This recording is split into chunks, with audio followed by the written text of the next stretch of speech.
MP में मोहन यादव सरकार का बड़ा फैसला सामने आया है। राम वनगमन पथ की तर्ज पर बनेगा श्री कृष्ण पाथ्य। धार्मिक स्थलों के विकास की कार्य योजना तैयार की जा रही है। धार्मिक स्थलों को भव्य बनाया जाएगा। गीता जयंती पर गीता महोत्सव की कार्य योजना, राम और कृष्ण के नाम पर भोपाल के प्रवेश द्वार बनेंगे। यह बड़ी जानकारी इस वक्त आपको दे रहे हैं और ऐसे में बड़ा बदलाव यहां पर होता हुआ नजर आने वाला है। चूंकि धार्मिक स्थलों को भव्य बनाया जाएगा अब, और साथ ही धार्मिक स्थलों को भव्य बनाने के लिए तैयारियों में जुट गई है सरकार।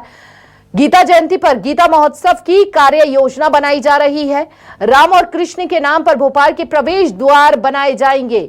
एमपी में मोहन यादव सरकार का यह बड़ा फैसला।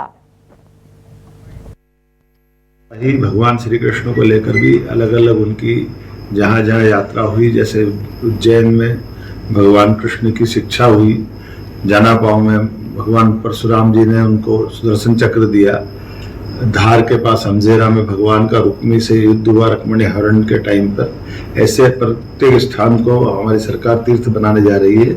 इससे जुड़े हुए श्री कृष्ण पाथेय मार्ग की भी आज एक मीटिंग संपन्न हुई और संस्कृति मंत्रालय को निर्देश जारी कर दिए हैं कि वो हमारे अपने आराध्य श्री कृष्ण भगवान के तमाम लीला स्थलों को चिन्हित करते हुए प्रत्येक स्थान की तीर्थ की विकसित एक विकास पूर्ण यात्रा बनाए।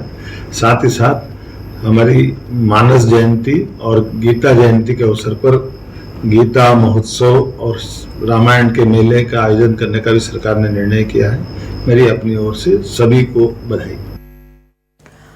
और ज्यादा जानकारी के साथ संवाददाता शब्बीर अहमद हमारे साथ जुड़ चुके हैं। शब्बीर, धार्मिक स्थलों को भव्य बनाने की कार्य योजना यहां पर सरकार बना रही है, ऐसे में क्या जानकारी?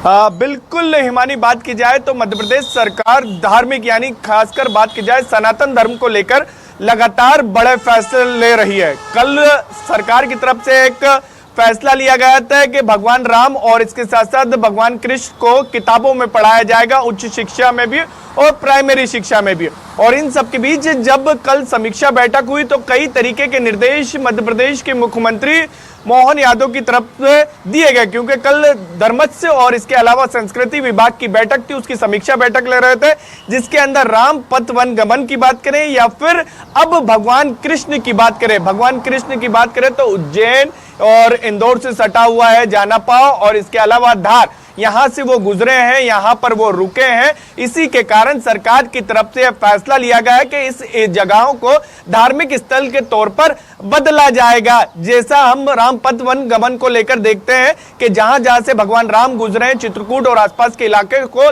वहां पर राम पथ वन गमन बनाया जा रहा है। वैसे ही अब भगवान कृष्ण को लेकर भी जहां जहां से वो गुजरे हैं वहां के धार्मिक स्थल के तौर पर परिवर्तित किया जाएगा। लेकिन एक चीज देखना होगी, हम देख रहे हैं जब से मध्य प्रदेश के मुख्यमंत्री मोहन यादव बने हैं, भगवान राम के साथ साथ वो कृष्ण भगवान के भी जितनी भी जगहें या जितनी भी पवित्र स्थल हैं या मंदिर हैं वो उसको पर्यटन स्थल में तब्दील करने का उनकी तरफ से प्रयास किया जा रहा है। सरकार की एक कोशिश है कि सनातन धर्म के से जुड़ी हुई जितनी भी चीजें उसको बढ़ावा मिले, लेकिन इसके जरिए सरकार एक कोशिश और कर रही है, पर्यटन को बढ़ावा भी दे रही है। क्योंकि बाबा महाकाल में हमने देखा था, अगर मध्य प्रदेश में सबसे ज्यादा अगर पर्यटन कई बार सरकार ने इस बात का जिक्र किया है, मोहन यादव ने इस बात का जिक्र किया है, और अब जब इसी कड़ी में कार्य किए जाएंगे तो इंतजार रहेगा कि कब से इन कामों की शुरुआत हो जाएगी और कब तक ये पूरे होते हैं।